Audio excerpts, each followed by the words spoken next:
Era madrugada, no deserto. Abraão já não era um jovem. Décadas de peregrinação e promessas não cumpridas pesavam sobre ele e sua família. Um casal marcado pelo tempo.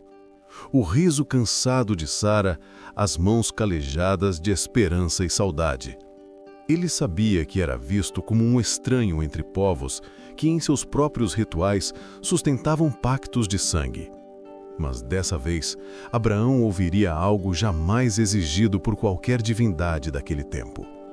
Um pacto literal, dolorido, perpetuado no corpo. Deus falou. Não por sonhos ou sinais, mas de maneira direta e inconfundível. Eu serei teu Deus, e o de teus descendentes. Todos os meninos entre ti receberão a circuncisão ao 8º dia como sinal deste pacto. Será uma lembrança, uma fronteira física que atravessará gerações. Nenhum papel, nenhuma pedra. A aliança seria gravada na carne, no limiar mais íntimo da família, no corpo da promessa. Um corte, uma cicatriz, uma separação definitiva da vida antiga para o destino escolhido por Deus. Formar um povo novo, diferente dos povos da terra. Abraão sentiu o peso do chamado. Era mais do que fé. Era obediência radical, a ponto de sangrar.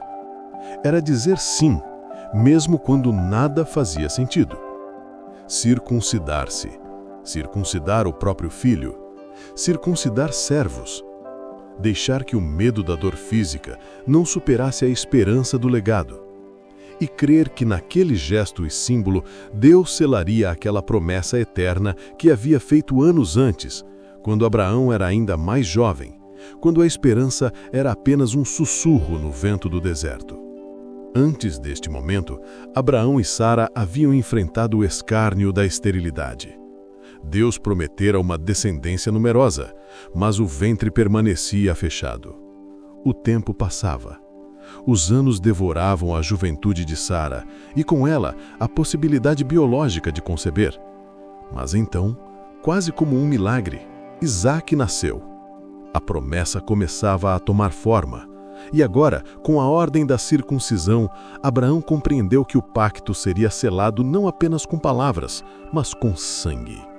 Com dor, com um compromisso tão profundo que seria gravado no corpo de cada descendente, uma marca que ninguém poderia negar, ninguém poderia esquecer.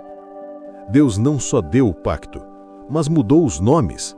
Abrão, pai elevado, tornou-se Abraão, pai de multidões. Sarai, princesa minha, tornou-se Sara, princesa. Os nomes mudaram porque a identidade mudava. Não eram mais apenas pessoas, mas portadores de um destino cósmico. E com essa mudança de identidade, veio a ordem. A circuncisão será o sinal do pacto entre mim e vós. Todos os meninos da tua casa, nascidos de ti ou comprados com dinheiro a estrangeiros, devem ser circuncidados ao 8º dia de vida, e isto será um pacto eterno na vossa carne. Mas havia uma ameaça implícita naquelas palavras. O incircunciso, aquele que não levar o sinal do meu pacto na sua carne, será eliminado do seu povo. Quebrou o meu pacto. Era exclusão, era risco, era a seriedade absoluta de uma aliança que era simultaneamente bênção e ameaça, promessa e responsabilidade. Quem aceitasse o corte pertenceria eternamente ao povo de Deus. Quem o recusasse seria cortado, literalmente excluído. Em culturas ancestrais, cortes de sangue eram pactos comuns. Povos faziam alianças derramando sangue, misturando-o com terra ou com o sangue do outro. Mas a circuncisão era diferente. Transcendia a simplicidade do ritual comum. Era um símbolo divino de aliança eterna, misturando fé, vida e compromisso de forma inexorável. Quem a carregasse pertenceria ao povo eleito, uma linha traçada no corpo e na história, visível a cada geração, impossível de negar ou esquecer. E não era apenas um ritual de entrada, era um contrato vitalício.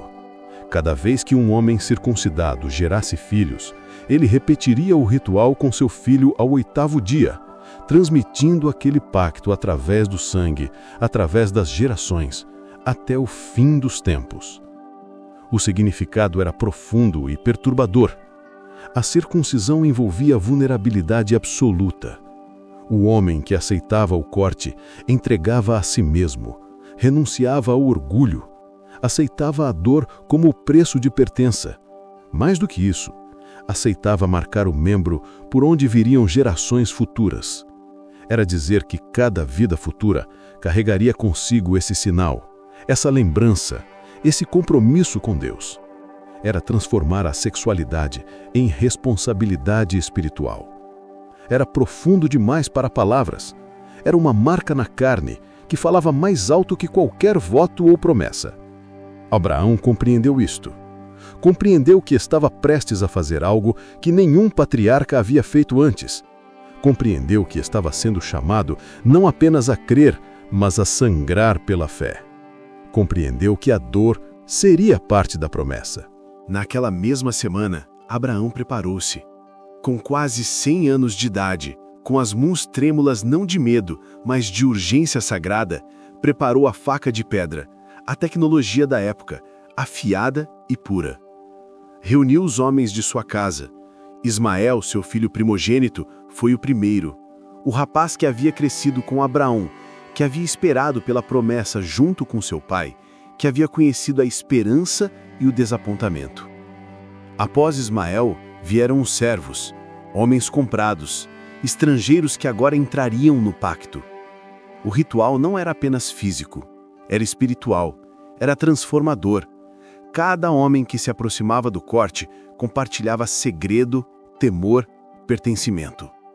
O sangue não separava só Abraão de outros povos, mas marcava para sempre quem poderia carregar a bênção. E ali, sob o céu estrelado do deserto, sob a luz das lâmpadas de óleo, sangue derramado tornou-se identidade, dor tornou-se comunhão. E cada homem que saiu daquele ritual sabia que nunca mais seria o mesmo. A Bíblia registra este momento com simplicidade. Abraão tomou seu filho Ismael, todos os homens da sua casa, todos os comprados por seu dinheiro, todos os homens da sua casa, e circuncidou a carne deles naquele mesmo dia, como Deus lhe havia dito. Não há dramatização, não há descrição do sofrimento, apenas o fato. Foi feito.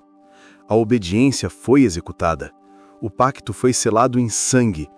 Mas o significado do que havia acontecido era incomensurável.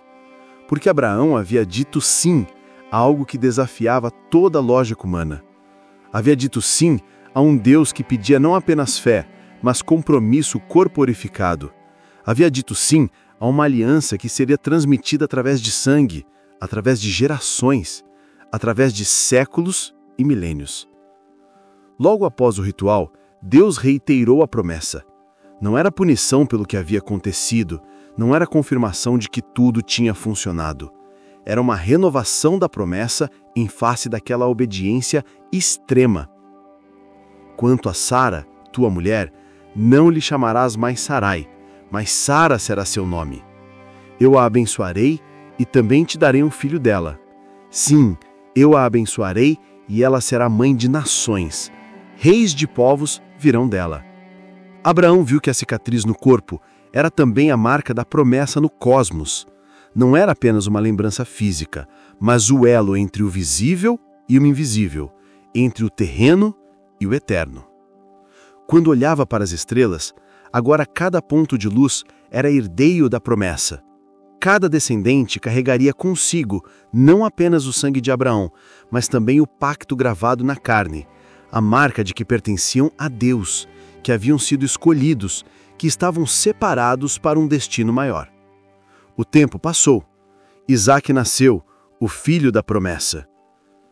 E ao 8º dia, Abraão circuncidou o menino, transmitindo ao filho a marca do pacto, passando adiante o sinal que nunca morreria.